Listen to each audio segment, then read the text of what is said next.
निर्मलभासितलिङ्गं निर्मलभासितशोभितलिङ्गम्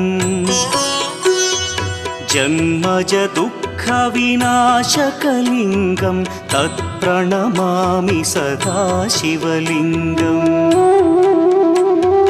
देवमुनिप्रवरार्चितलिङ्गं कामदहन करुणाकरलिङ्गम्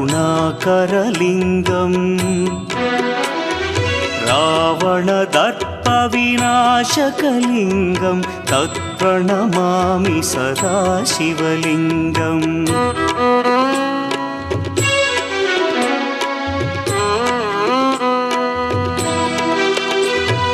सर्वसुगन्धसुलेपितलिङ्गम्